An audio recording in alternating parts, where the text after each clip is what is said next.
Hope you're doing well. Now, I don't normally get too political on here, but I just thought I would comment on the inauguration and the divisiveness that currently exists in America. So Joe Biden's inauguration is more or less over now. If you had been following the media narrative, you would have not been wrong to assume that the USA was preparing for some widespread protests and violence during the inauguration, following the protest by pro-Trump supporters on the Capitol building on the 6th of January. The media were reporting on record numbers of National Guards and security protection being utilised, and that virtually nobody was allowed in the area for the ceremonies. Even National Guard members were being vetted and dropped from duties because they were seen as being too extreme. I'm sure this is actually something that would happen normally, but it was publicised a little bit during this inauguration.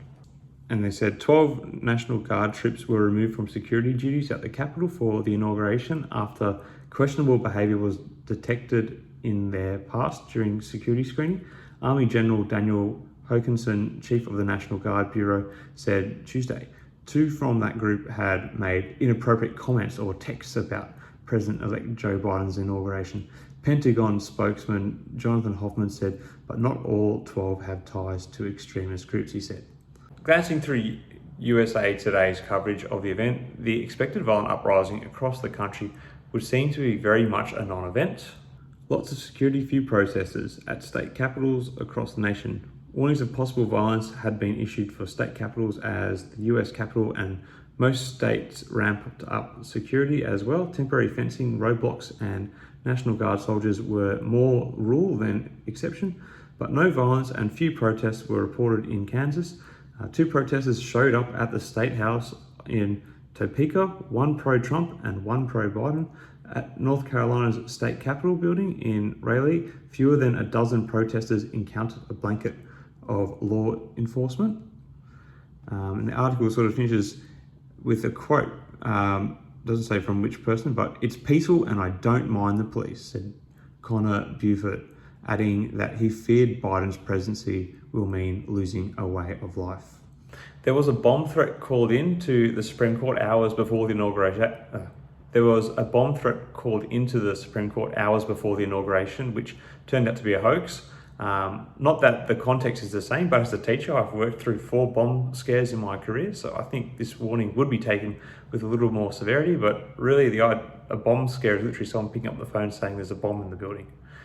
Not trying to play down that at all, but yeah, that apparently was a bomb scare in the Supreme Court. So what happened? Where was all of the unrest and violence? I'll tell you where it is. It is in the heads of the media and anyone gullible enough to believe anything that they say. It's no wonder people are increasingly turning off of the media. Just to contrast the Biden inauguration to that of Trump's, here is some footage from the first of several days of protesting in Washington following his inauguration.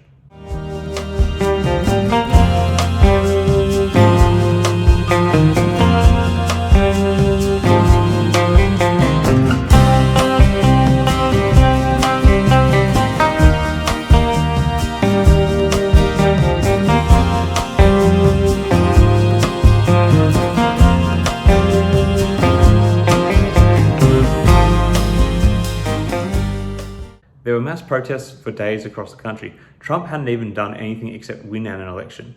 There was no acceptance of his presidency by his opponents throughout his term, and it started before he even came to office. How can Biden expect to win over Trump and Republican supporters if there was no acceptance of Trump and his party's values accepted over the last 4 years? I'm not American, but I do know a thing or two about what conservatives are like. They believe in hard work and being rewarded for merit. They generally respect rules and laws, and by extension, the Constitution. They believe that these institutions exist to allow for a smooth running and fair society.